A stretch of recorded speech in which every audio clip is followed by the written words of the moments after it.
Do you anticipate a decrease in the international students' enrollment as a result of this fee increase? So why should a student now come to MUN and pay $20,000 in tuition? I came from a low-income family, and in my undergrad I worked 40 hours a week. I cleaned dishes in the cafeteria, I washed the dishes. Ladies and gentlemen, welcome back to another episode of Talks with Jinesh. In today's episode, we are going to be interviewing Dr. Timmons, who is the president of Memorial University. Hi Jinesh. How are you? I'm great, how are you? Great. Dr. Timmons took office as the 13th president and vice chancellor in April 2020, coming from the University of Virginia, where she had served as president since 2008. During her time there, the university got the highest ever enrollment and diversity and an increased level of research funding, which is amazing.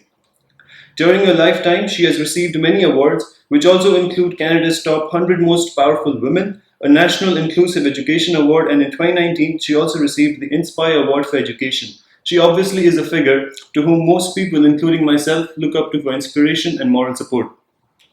Dr. Timmons, welcome to Talks with Jinesh, and thank you so much for agreeing to have this conversation. Well, I'm thrilled you asked me, Jinesh.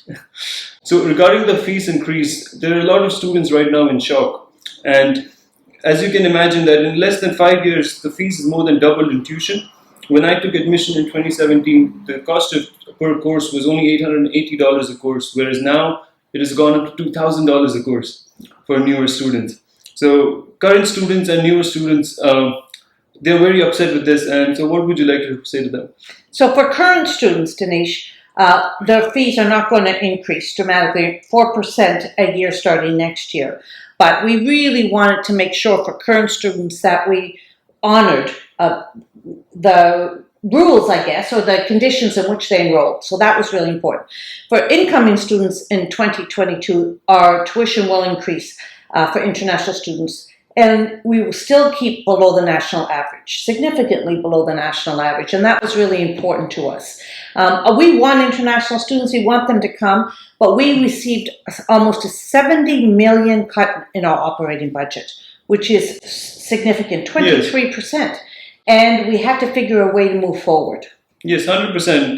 If the funding is cut, then someone's going to have to pay the money, right? Now, this doesn't even cover the funding cuts. So we also are going to look at efficiencies, restructuring, revenue generation, looking at other things also. We did not want to put it all on the backs of students. Right. I'm just wondering now, amidst the pandemic, in 2020 when the COVID was at its peak, the government introduced benefits like the CERB, quicker access to employment insurance. Then why do you think suddenly they cut such a lot of money in our budget, in the budgets, almost $70 million gone in funding? So our university is under provincial budget. That's where we get our budget. While all of those benefits during the pandemic came from the federal government. Most of them did. Some came provincially.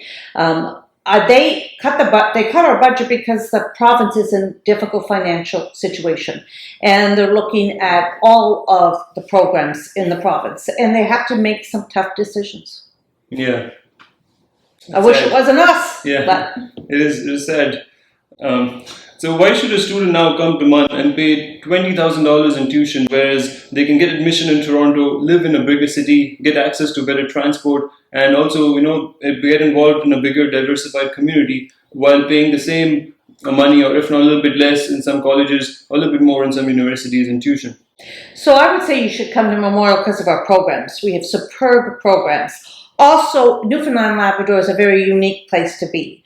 So I think if you're looking for a quality university that's not enormous, like University of Toronto, and if you're looking at a city that's welcoming and warm, full of culture and music, and also if you're really interested in reasonable accommodation costs, because Toronto is very expensive to live compared to Newfoundland and Labrador, then this is a place to come and is well worth investment.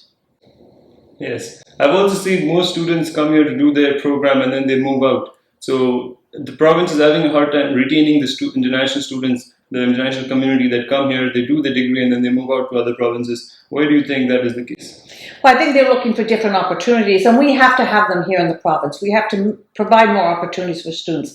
The other thing I want to mention, Jinesh, is that increase is only for undergrads. Our graduate student tuition, research-based tuition, we are not planning to increase. And the majority of our international students are graduate students.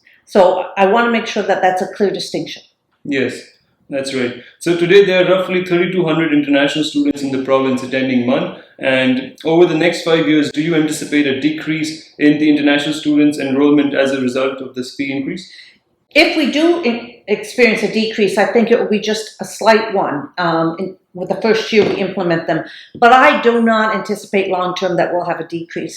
We're going to be looking at recruiting international students. We want them. We're going to be building a scholarship and bursary program that also serves and supports international students. Great. So I think we will still keep our numbers healthy. Nice. Also, the new science building has opened up, and I've seen That's the pictures. amazing. That's amazing. Sadly, I won't be a part of it because Yeah. I've almost done my degree. Yeah. So for your viewers, in our new science building, we will have a skeleton of a blue whale. There's only 22, I think, in the world hanging in the foyer of our new science building. So you need to come and see it. It's going to be so exciting. And it is an amazing building. It's a $360 million building with the state-of-the-art engineering and science labs for students. Nice. When is the building going to be opened September. up? You'll see it in September. Yeah. Great. Is that only for science classes or even Engineering classes? Yeah. Okay. There are a few questions from the viewers as well, which I posted on Instagram if they would like me to ask you any questions. So this question is from Cherry Patel, who's from India. Will there be more scholarships available? I think you mentioned that, available specifically though for international students, along with more on-campus job opportunities. We are going to really work hard to increase our scholarships for international students. So stay tuned, Jerry. And job opportunities. We already have a lot of job opportunities. And look on campus for jobs, because sometimes we can't find the students to hire them. Last summer and this summer, we actually had trouble getting enough applications in for jobs for students. We had lots of jobs and not enough students interested in working. So what positions are these? Well, the grounds, to work the grounds. In the summer, we hire a lot of students. There's a lot of students hired throughout the campus. So keep your eyes on the job opportunities. There's also the MUSEP opportunities, which I always apply, and I always happen to get a MUSEP job, which is really easy to get also and nice to do also. So you guys might want to keep an eye out for that. Next question is by Atifa Rahman, who's from Bangladesh. When you were a student, did you work part-time while studying? And if yes, how did you cope up with your studies? So I've been to Dhaka twice in Bangladesh, and so I'll say hello to the student from Bangladesh. I came from a low-income family, and I grew up in Labrador. My dad was a miner. There were 6 of us in 8 years. And in my undergrad, I worked 40 hours a week. I cleaned dishes in the cafeteria. I washed the dishes. I ran the canteen at the local rink. I worked as a campus police officer. I worked very hard all through my undergrad to get my degree, because I wouldn't have been able to go to university otherwise. And I had a student loan.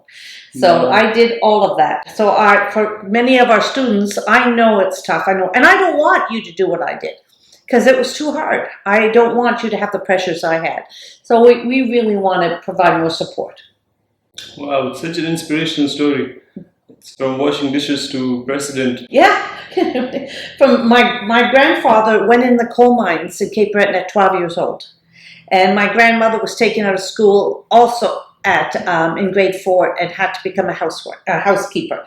So I come from very humble roots. Okay, this is probably the last question and the most interesting one, at least for me. This question is by Yusuf from Malaysia. As the president, what is the typical day like for you? So what I really like, Jinesh, is that there's no typical day. Every day is different. Today I get to be with you and do this interview. Every day is different. So I could be meeting with the premier on one day, and the next day I could be at a social with students, and the next day I could be sitting with a multimillionaire trying to get money for Memorial University. So what I love about my job is the wide variety and how many people I get to meet. And everything I do, I think about, is my time being spent to make it better for a student? That is the most important thing.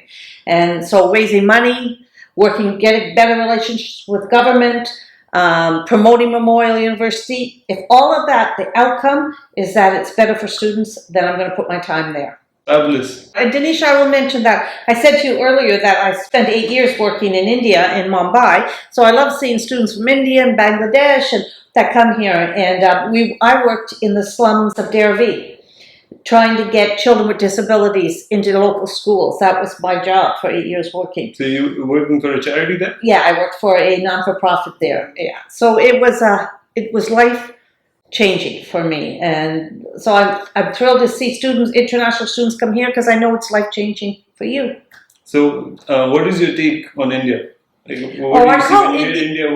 What do you think? When I talk about India, I say it's a country of contrasts, beauty and color and energy and poverty, and you know what? Sometimes lots of other things that you break your heart, right? But it is a country of contrasts. It's a history that is unrivaled in the world.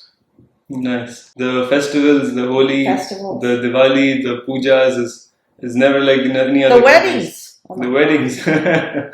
Yeah. Well, okay. Thank you so much for your time again. Thank you, And Jinesh. And thank you for the students who wrote in and on Instagram and provided questions. Thank you for all of you. And you know what? I know it's tough. And I know some of you said that you're really upset. But remember, a university education is the best investment you can make. And it is life changing. It changed my life and it will change yours. yes, and I can actually attest for that because right now I'm working in Verifin. Do you know Yes, Verifin? I know Verifin, Yes, yes. it's a very nice company, especially with the employee benefits they give. It's amazing. So that happened through the program, the co-op program that MUN offers. You can get into bigger companies like Microsoft, Verifin, and it's definitely something to invest in. Well, thank you so much for watching, guys. Thank you, And everyone. I'll see you in the next episode.